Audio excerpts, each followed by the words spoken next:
Assalamualaikum warahmatullahi wabarakatuh. Pada video kali ini, saya akan menjelaskan tentang uji manfaat dengan menggunakan software R. Video ini dibuat untuk memenuhi tugas praktikum analisis multivariat 1. Sebelumnya, perkenalkan nama saya Zelina Bella Fira Adawiyah dengan NIM 195095011111118. Kelas Analisis Multivariat D, Prodi Statistika, Fakultas MIPA, Universitas Brawijaya.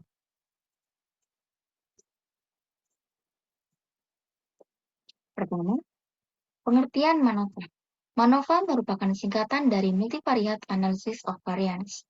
Artinya, merupakan bentuk multivariat dari Analysis of Variance atau ANOVA. Dengan arti lain, MANOVA ini merupakan perluasan dari ANOVA. MANOVA adalah uji statistik yang digunakan untuk mengukur pengaruh variabel independen yang berskala kategorik atau nominal ataupun non-metrik terhadap beberapa variabel dependen sekaligus yang berskala data kuantitatif. Tujuannya, uji MANOVA digunakan untuk menentukan apakah terdapat perbedaan signifikan secara statistik pada beberapa variabel dependen secara serentak dan pengujiannya secara simultan. Untuk asumsi dari MANOVA, yaitu yang pertama ada asumsi normalitas. Asumsi normalitas ini bertujuan untuk mengetahui apakah data berdistribusi secara normal atau tidak. Untuk pengujiannya sendiri bisa menggunakan uji Kolmogorov ataupun uji Shapiro-Wilk dan lain-lain. Kemudian ada asumsi homogenitas matriks kovarian. Tujuannya untuk mengetahui apakah data homogen atau tidak. Pengujiannya bisa dengan menggunakan Bartlett test atau box-M. Kemudian di sini MANOVA untuk klasifikasi satu arah.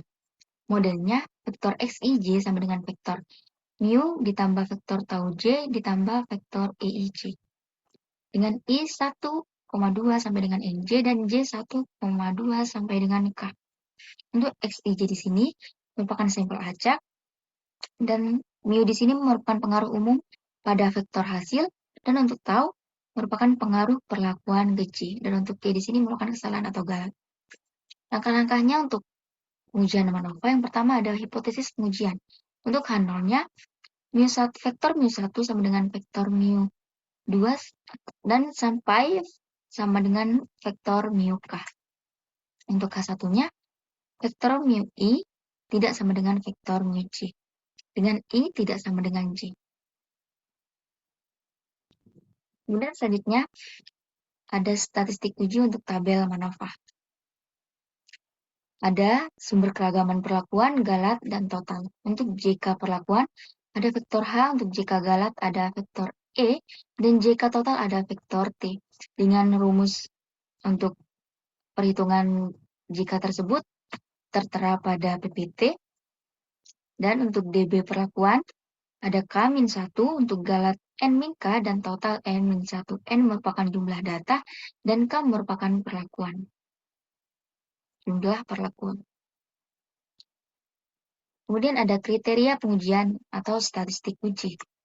Di mana untuk MANOVA ini ada 4 kriteria. Yang pertama ada Wilks, kemudian ada Pillay, ada Lawley-Hotelling, dan ada kriteria Roy. Di sini terdapat rumus F untuk menghitung F hitungnya, dan ada distribusi pendekatan F di bawah 0. Di mana nantinya distribusi pendekatan F ini akan dibandingkan dengan hasil F hitung. Untuk F di sini, R merupakan banyak ubah respon dan RT merupakan derajat bebas perlakuan.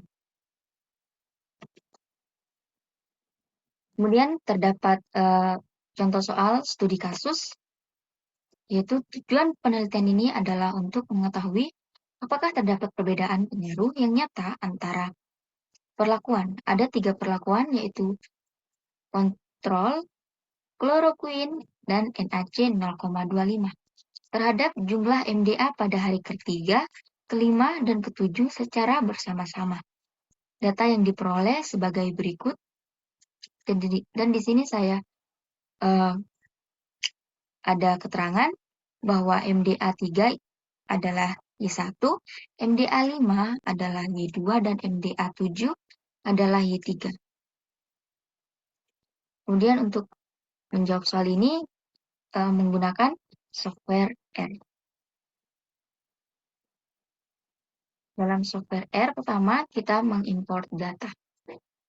Di sini bisa klik import, kemudian karena saya menggunakan Excel yang nantinya akan diimport, maka kita klik from Excel. Kemudian browse, bisa dicari datanya. Di sini data percobaan, kemudian open. Kita bisa langsung import atau copy source code di sini dan paste di scriptnya.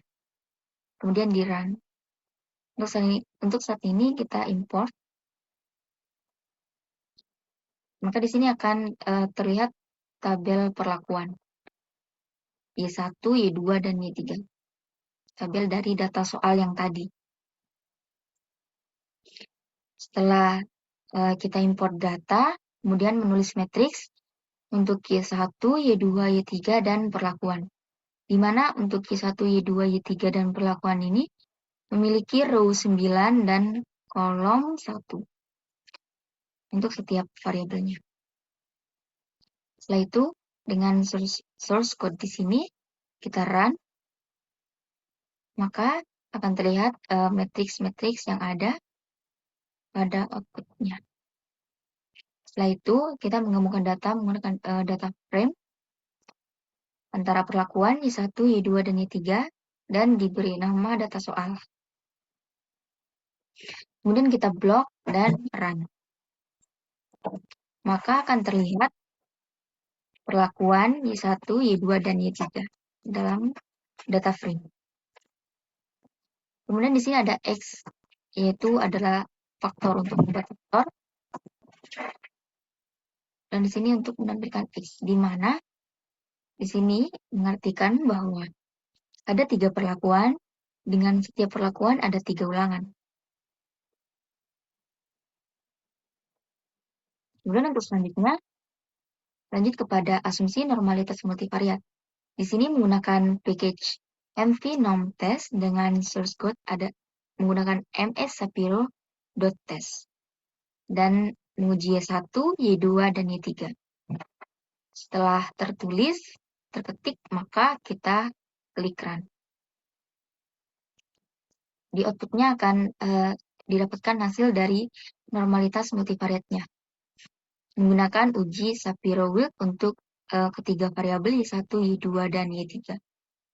Setelah itu uji kesamaan matriks kovarian atau homogenitas. Menggunakan package BART dengan source code bartles.test karena menggunakan Bartlett test. Kemudian di sini data soal yang tadi, kemudian min-1 mengartikan bahwa pada kolom pertama yaitu perlakuan dan X di sini merupakan faktornya tadi. Kemudian bisa di blok lagi dan run,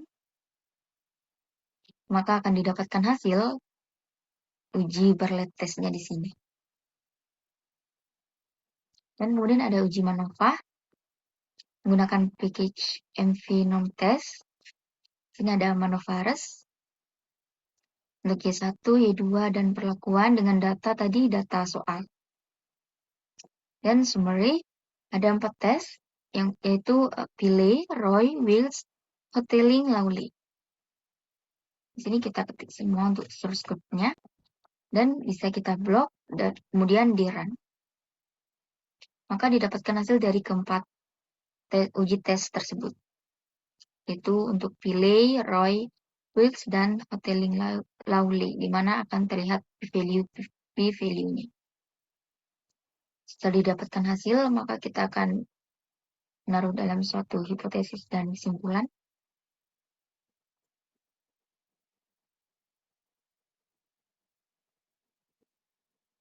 Untuk uji normalitas, di sini hipotesisnya H0 data berdistribusi normal multivariat, H1-nya data tidak berdistribusi normal multivariat. dengan menggunakan uji Shapiro-Wilk, karena cocok digunakan ketika data sampelnya kecil. Dengan keputusan pada ketiga variabel, H0 ditolak dengan kesimpulannya tidak berdistribusi normal. Karena p-value kurang dari alfa 0,05. Kesimpulan akhirnya, dengan taraf nyata 5%, dapat disimpulkan bahwa data tidak berdistribusi normal multivariat.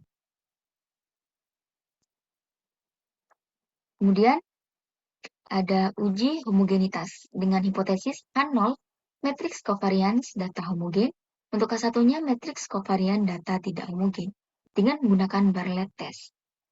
Didapatkan p-value 0,000341. Dengan keputusan, karena p-value kurang dari alfa 0,05, maka H0 ditolak.